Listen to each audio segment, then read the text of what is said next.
Well, since New Hampshire, there has been a very interesting and significant shift in attitudes towards Ron Paul. To put it bluntly, Republican attitudes towards him have become much more conciliatory and much, much less dismissive. Basically, the narrative all the way up until now is that he's a fringe candidate, he's a nobody, he has wacky ideas, possibly he has a very small, dedicated group of basically cult members who will vote for him in polls and who will maybe help win a straw poll, but within the actual population, he doesn't have hardly any support, and within the Republican primaries, he doesn't have any, and so he's should be ignored, and really, when they really get mad at what he says, even he shouldn't be in the party. And that has completely changed because it's clear that not a majority, but a decent-sized minority, something around the lines of 20% of the Republican electorate, and actually a bigger section of the whole country because of his sway with moderates and even some people on the left, support him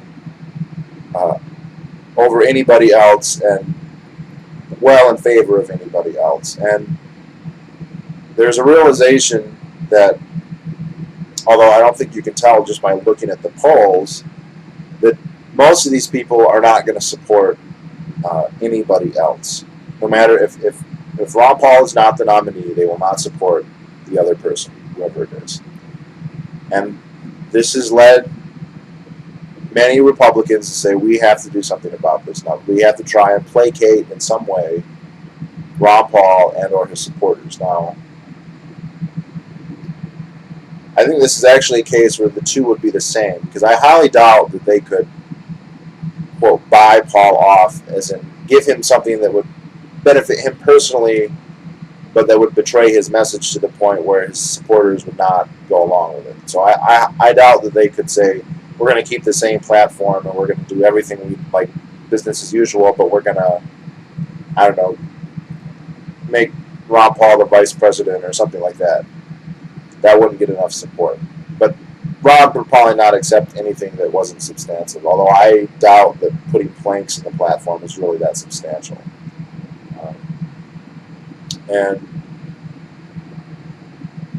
I think that the clearest example of this is Charles Krautheimer's piece. Now, I don't like Charles Krautheimer. He's a very ghoulish, creepy guy. And obviously he's a, dyed in the wool, dyed in blood war hawk. I mean, I think he's sincere about it. I think he believes it. I don't think he's a war profiteer. I think other than the fact that he's on Fox News all the time, I'm sure he gets nice. I don't know if he's on salary, but I'm sure they're compensating him. But, he's probably one of those people who actually believes that, the military needs to go around blowing shit up to make the world safe or whatever, which is a fundamental misunderstanding of free markets and, politics, but whatever. Anyway, he wrote a piece where he said, look, Paul has a whole bunch Paul is demonstrating less than this. Paul has personal following. He's demonstrating that there's a strong minarchist, libertarian strain that's not going to go with just somebody who's socially conservative but who's bad on fiscal issues, who's bad on the war. And that something needs to be done to address these people. And it sounds like the consensus that I think is beginning to form is going to be, and it's not going to be a good enough, it's going to be, let's give them everything they want except for foreign policy. That's what my guess is what's going to develop here is, okay, big spending cuts, repeal Obamacare, less regulation, less taxes. All these things are good, by the way, but we have to keep the empire. That's the one thing I don't think that's going to be the compromise. Now, personally, that's a bullshit compromise. I like all those other things, and it would be good to get them, but the empire kind of trumps it because the empire will just mean that other stuff will come back. And of course, the empire is the worst thing out of all of them.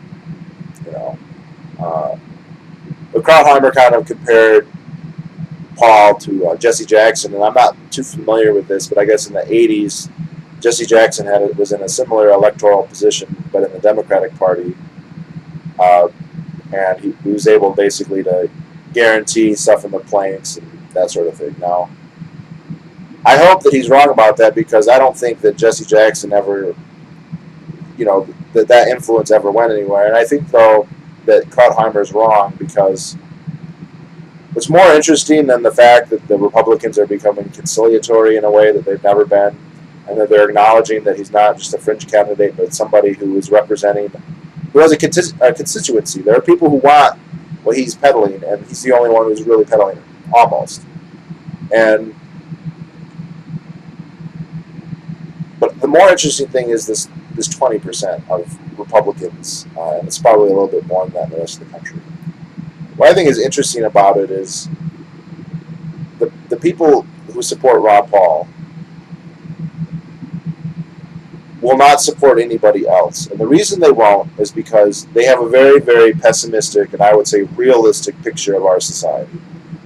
And their view of politics is to the point that as far as they are concerned, there is no difference between Obama and Romney, Gingrich, Santorum, any of the other.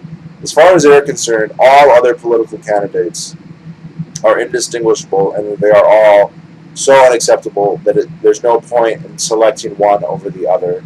There's no point in even bothering to vote. I think that's the significant thing. I think that the fact that there are that many people who are so realistic about where this country is right now, that is very, very good news. And let's compare this to his last election. He's probably not going to get the nomination. But, in the last election, he got, 5th in Iowa and maybe 4th in New Hampshire.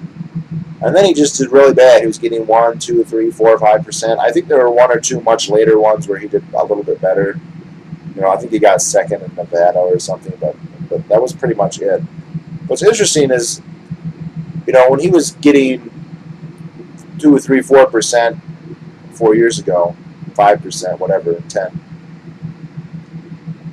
After it was clear he would never get the momentum, which was clear after just the first 2, and certainly after Super Tuesday, you have to think that there were people who wanted to support him, but they're like, well, he's not going to win, so they voted for somebody else. He's still probably not going to win, but he's still going to get 20% every time, and that's the difference. And the reason is that back then people said, okay, well, he's my preference, but if he's not going to win, I'd still rather have, I don't know, Huckabee or McCain or whatever over the alternatives. Now we're at a point where most people look at it and say, if it's not going to be him, there's no point. Even if he's going to lose, I'm not going to vote for the other person. So what we've seen is that the pessimism level, or what I would say the realism level, has increased dramatically. That's what's really happened here. And also, maybe to another extent, there is probably more libertarians than there were. I don't know how many, but I'm sure that the pessimism has gone up. We know, everyone knows what happened. Two things happened. We had the financial crisis. That made people more pessimistic. And then Obama got elected, and that made people more pessimistic.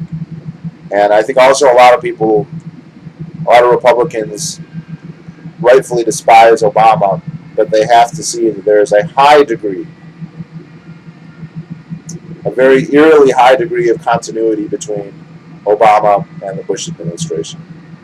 And this gives a lot of credit to the idea that there isn't much difference between the establishment of the two parties, and that there's no point in favoring a Gingrich over a Romney over a Santorum over an Obama. It's all the same except for Paul. That's why he's going to get 20% every time. It doesn't mean he's going to win. I don't think he's going to win. I just don't see it. I see these other candidates maybe dropping out, but I don't see their supporters going to Paul. If they were Paul supporters, they'd already be there. And if somebody is supporting Gingrich or Santorum, the chances that they would ever go over to Paul, I'd see them much more likely to go over to Romney. I know why people have qualms about Romney.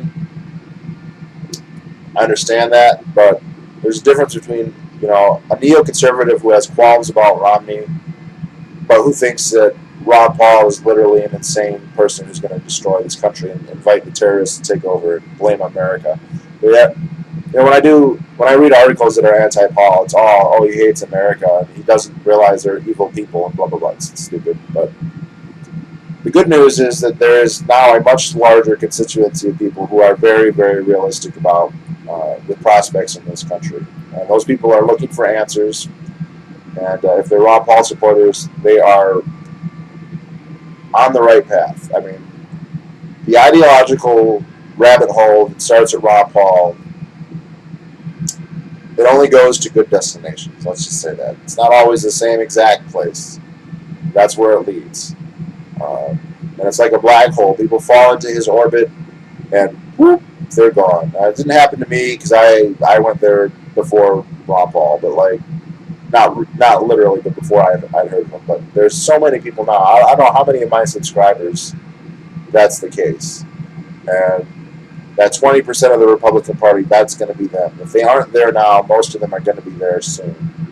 And as things get worse, I think we'll see that 20% rise. Not saying it's going to be a majority. I rather doubt it. But I don't care. Lou Rockwell is absolutely right. We got to get out of our heads that we need a majority. You don't need a majority. The more you have, the better, obviously. But you don't need a majority. You're never going to get one, probably. So that's what I think the interesting thing. How this politics stuff is going to play out, I think, is, well, that's interesting too, but it's not as significant. And I would be very leery. When I read the Krautheimer article, actually, it comes across as a genuine, because it's very laudatory, actually, which surprised me. Hey, Ron Paul has done it. He has gone mainstream. His ideas that we all thought were wacky, he's made them mainstream now all of a sudden.